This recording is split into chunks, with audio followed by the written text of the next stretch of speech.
Hello everyone, क्या आपको भी सीपीसी हार्ड लगता है?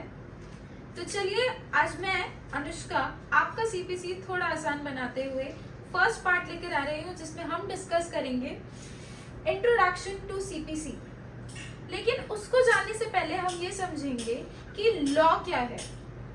लॉ दो टाइप्स के हैं। कौन कौन से? दो टाइप के, सब्सटैंटिव लॉ और एक प्रोसीजरल लॉ। तो सब्सटैंटिव लॉ और प्रोसीजरल लॉ क्या है, पहले हम इसको समझते हैं। देखिए, सब्सटैंटिव लॉ में तीन चीजें दी हुई हैं, आपकी डेफिनेशंस, राइट्स, ड्यूटीज। इसमें ही इन्वॉल्व हो जाती हैं आपकी लायबिलिटीज, बाकी और भी जो भी चीजें हैं वो सब इन्वॉल्व हो जाती हैं। लेकिन सब्सटैंटिव हमने इसे इसलिए कहा क्योंकि इसमें सिर्फ और सिर्फ डिस्क्रिप्शन दिया हुआ है चीजों का। एक तरीके से आपको इन चीजों को इंटरप्रेट करके प्रोसीजर को फॉलो करते हुए लॉ को फॉलो करना है। तो ये है सब्सटैंटिव। अब रही बात प्रोसीजरल की, तो प्रोसीजर जो है वो सब्सटैंटिव का सेकंड पार्ट है। पहले आप सब्सटैंटिव को समझेंगे, जिसमें मैंने अभी बताया क्या दिया हुआ है, राइट्स, लायबिलिटीज, ड्यूटीज। इसी में ही आपके और चीजें इन्वॉल्व हो जाती हैं। फिर उसके बाद जो सेकंड स्टेप आता है, दैट इज प्रोसीजर। तो अगर मैं आपसे पूछूं कि सीपीसी जो हम पढ़ने वाले हैं वो सब्सटैंटिव है या प्रोसीजरल, तो आप क्या कहेंगे? बहुत बच्चे, मेरे और भी स्टूडेंट्स हैं, वो सब मुझसे यही बोलते हैं। उनका जवाब भी यही था कि it is a procedural law.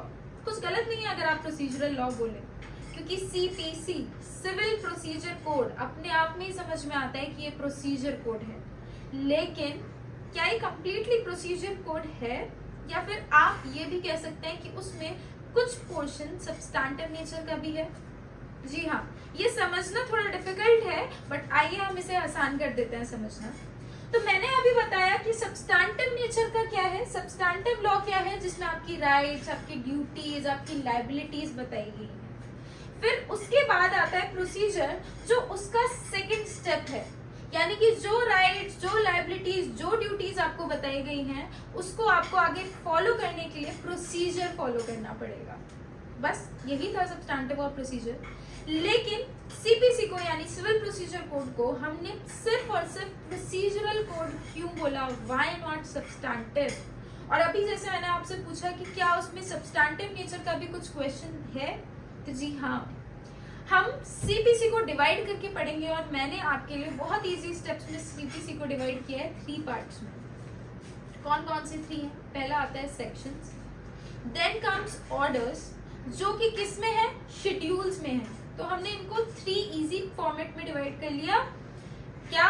Sections, then comes आपके ऑर्डर्स, जो किस में गिवन है, शेड्यूल्स में। वैसे अगर आप सीपीसी की बैरक में देखेंगे तो सिर्फ 2 पार्ट्स में ये डिवाइडेड है। किसमें? आपके सेक्शंस एंड शेड्यूल्स। तो अगर हम सेक्शंस की बात करें तो you have 158 sections, then comes order, और ऑर्डर कितने हैं आपके? 51। फिर उसके बाद अगर टोटल रूल्स की बात करें तो कितने हैं? 679। और फिर शेड्यूल की बात करें तो 5 शेड्यूल है। लेकिन अभी आपने अगर ध्यान दिया हो तो मैंने क्या कहा, सेक्शंस देन डायरेक्ट शेड्यूल। सच्चाई ये है कि सीपीसी सिर्फ 2 पार्ट्स में डिवाइडेड है, सेक्शंस और शेड्यूल। तो जो बिगनर्स हैं, जो लॉ पढ़ना स्टार्ट कर रहे हैं, ये वीडियो उनके लिए सबसे ज्यादा लाभदायक होगी, जिसमें उनको ये जानने को मिलेगा कि एक्चुअली सीपीसी में है क्या। तो सीपीसी में जो सेक्शंस हैं, उनमें से कुछ portion that is substantive nature, ठीक है, वो सब्सटैंटिव नेचर के हैं। और फिर प्रोसीजर की अगर आप बात करेंगे तो हम आ जाएंगे शेड्यूल पे। वैसे तो कहने के लिए 5 शेड्यूल थे, बट आपके 4 शेड्यूल जो हैं वो रिपील्ड हो चुके हैं, और सिर्फ एक शेड्यूल है जो एग्जीक्यूशन में है, जिसको हम फॉलो करते हैं। उस एक शेड्यूल के अंदर ऑर्डर्स गिवन है। कितने ऑर्डर्स हैं? 51 ऑर्डर्स हैं, और 51 ऑर्डर्स के अंदर रूल्स हैं। तो एक तरीके से आप ये बोलेंगे कि जो ऑर्डर्स हैं, that is the chapterisation of the rules.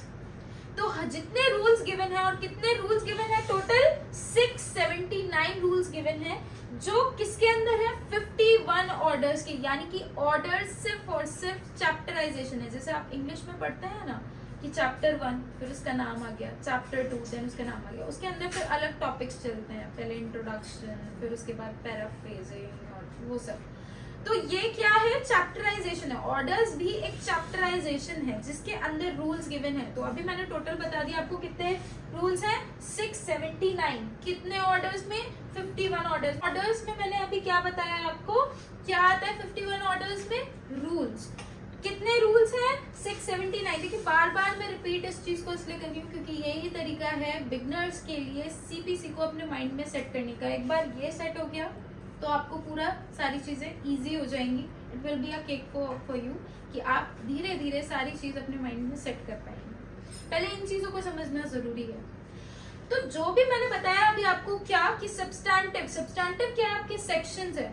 तो जितने भी सेक्शंस हैं, 158 सेक्शंस जो है वो सब्सटैंटिव नेचर के हैं, यानी कि उसमें आपके राइट्स भी हो सकते हैं, आपकी ड्यूटीज भी हो सकते हैं, आपकी डेफिनेशंस भी दी जा सकती हैं, उसमें डिस्क्रिप्टिव फॉर्मेट में वो दिए हुए हैं।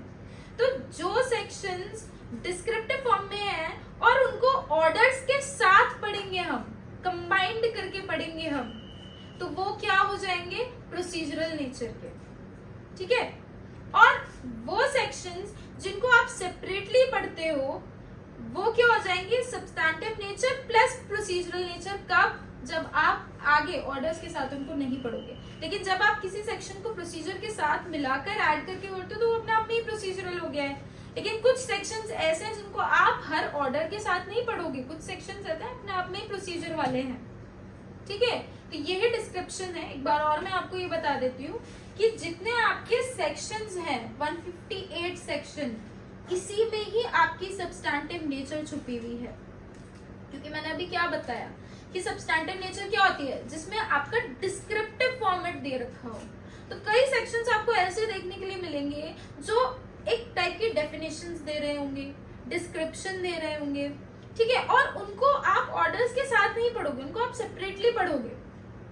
ठीक है, कुछ सेक्शंस ऐसे हैं जिनको आप सेपरेटली पढ़ोगे, तो वो क्या है, वो अपने आप में ही प्रोसीजरल फॉर्मेट में गिवन है, लेकिन है वो सब्सटैंटिव नेचर के। क्यों, क्योंकि वो आपको डिस्क्रिप्टिव फॉर्म बता रहे हैं। और बाकी के सेक्शन जिनको आप ऑर्डर्स के साथ मिलाकर पढ़ते हैं वो अपने आप में प्रोसीजर बन गया।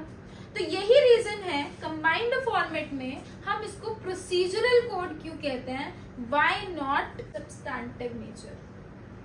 ओके ना, अब ये तो सबको पता ही है इनैक्टमेंट कब हुआ इसका, 1 मार्च 1908 में हुआ। देन इन्फोर्समेंट भी पता ही है कि आपका 1 जनवरी 1909 में हुआ। अब अगर हम बात करें कि इसको हमने कोड क्यों बोला, व्हाई नॉट एक्ट, हमने इसको एक्ट क्यों नहीं बोला, कोड ही क्यों बोला। तो कोड हमने क्यों बोला, पहले हम इसको समझते हैं। देखिए ध्यान अगर आपने दिया हो तो ये कब आया था, 1908 में इनैक्टमेंट इसकी हो गई थी, यानी कि ये बनकर तैयार हो गया था। इन्फोर्समेंट कब हुआ, 1909। लेकिन हमारा कॉन्स्टिट्यूशन कब आया था, क्या वो 1909 में आ गया था, नहीं, 1900 के बहुत बाद में आया। तो तब भी इसका मतलब सीपीसी था, सिविल प्रोसीजर कोड एप्लीकेबल था इंडिया पे। तो जिन जिन हिस्सों में ये एप्लीकेबल था उनमें सब जगह अलग अलग प्रोसीजरल चल रहे थे। तो जब भी हम कंसोलिडेट कर देते हैं ऑलरेडी एग्जिस्टिंग लॉ को, यानी कि जो लॉज पहले से ही सोसाइटी में एग्जिस्टेंस में हैं, एग्जीक्यूशन में हैं, और जब हम उनको कंसोलिडेट कर देते हैं यानी कि इकट्ठा कर देते हैं एक जगह पर, देन हम उसको बोलते हैं कोड। क्या बोलते हैं हम उसको, code. That means CPC, civil procedure code.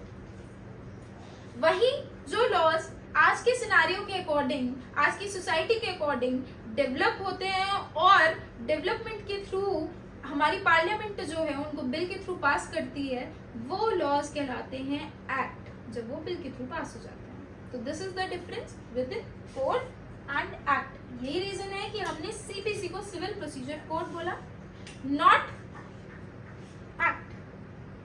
ठीक है, तो आई होप आपको मेरी ये वीडियो पसंद आई होगी, और पसंद आई है तो प्लीज लाइक करिए, सब्सक्राइब करिए एंड प्लीज डू शेयर।